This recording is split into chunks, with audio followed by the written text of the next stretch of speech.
आपका एक सब्सक्राइब हमारे लिए बहुत कीमती है। रात की तारीकी छाई हुई थी, हुआ साकिन थी और हर तरफ खामोशी का राज था। एल्फ अपने कमरे में बैठी किसी किताब के सफ़े पलट रही थी कि अचानक खिड़की के बाहर से एक पुरअसरार सी सरसराहट सुनाई दी। इसके दिल की धड़कन तेज हो गई, लेकिन इसने अपने आप को संभाला और खिड़की की तरफ कदम बढ़ाए। खिड़की के बाहर अंधेरा छाया हुआ था, लेकिन एक लम्हे के लिए ऐसा लगा जैसे जमीन पर कोई गैर मामूली निशान चमक रहा हो। एल्फ की नजरें इन निशानात पर जिम गईं, जो धीरे धीरे रोशनी में बदलने लगे थे। एक पुरअसरार सी सरगोशी हुआ के साथ बहती हुई कमरे में दाखिल हुई, जैसे कोई इसे बुलाने की कोशिश कर रहा हो। एल्फ, ये आवाज निहायत हल्की मगर गहरी थी, जैसे किसी पुरअसरार मखलूक की पुकार। एल्फ का दिल एक लम्हे के लिए कांप उठा, लेकिन इसके तजस्सुस ने खौफ पर काबू पा लिया। वो जानती थी कि कुछ गैर मामूली होने वाला है, लेकिन क्या? ये राज अभी पर्दे में छुपा हुआ था। एक छोटे से गांव में एक लड़की रहती थी जिसका नाम एल्फ था।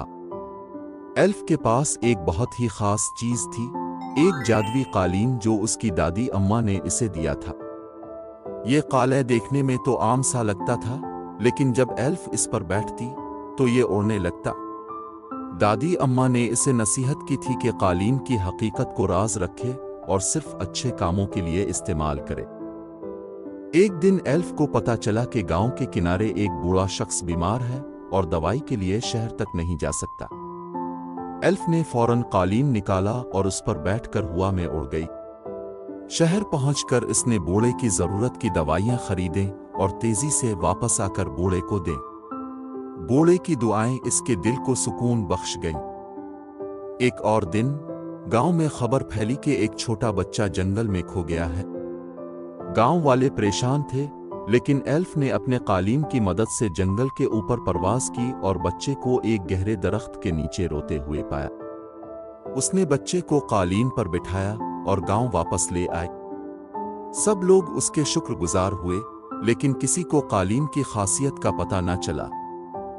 एक साल गांव में बारिश न होने की वजह से फसलें खराब होने लगीं। एल्फ ने सोचा कि वो कालीन की मदद से ऐसे इलाके तक पहुंच सकती है जहां पानी मौजूद हो। कालीन इसे एक झील तक ले गया जो पहाड़ों के पीछे छपी हुई थी। एल्फ ने पानी का रास्ता गांव तक बनाने में गांव वालों की मदद की और यूं फसलें दोबारा हरी भरी हो गईं। एक दिन एल्फ को एक पुरानी किताब मिली जिसमें एक खजाने का जिक्र था जो गांव के करीब दफन था। एल्फ ने कालीन की मदद से किताब में दिए गए नक्शे को समझा और एक कदीम गार में पहुंच गई। वहां उसे सोने के सके और कीमती जवाहरात मिले। उसने खजाने को गांव के लोगों के फायदे के लिए इस्तेमाल किया और स्कूल और अस्पताल बनवाए। एक दिन एल्फ ने महसूस किया कि कालीन वक्त के साथ साथ मध्यम पड़ रहा है। उसने दादी अम्मा से इसकी वजह पूछी। दादी अम्मा ने बताया कि यह कालीन जादुई ताकत रखता है, लेकिन यह ताकत सिर्फ इसी वक्त काम करती है जब कोई उसे दूसरों की मदद के लिए इस्तेमाल करे। अगर उसे खुदगर्जी या गलत काम के लिए इस्तेमाल किया जाए तो ये अपनी जादुई सलाहियत खो देगा। एल्फ ने दादी की बात को याद रखा और हमेशा कालीन को दूसरों की भलाई के लिए इस्तेमाल करती रही। गांव के लोग उसे एक हीरो समझने लगे, हालांकि वो नहीं जानते थे कि इसकी कामयाबी का राज एक जादुई कालीन था। एल्फ की कहानी हमें यह सिखाती है कि दूसरों की मदद करना और अपनी सलाहियतों को अच्छे कामों में लगाना जिंदगी का सबसे बड़ा मकसद होना चाहिए। इसका कालीन न सिर्फ एक जादुई चीज थी बल्कि एक सबक भी था कि नेकी हमेशा जिंदा रहती है। अगर आपके पास जादुई कालीन होता तो आप कहां जाते?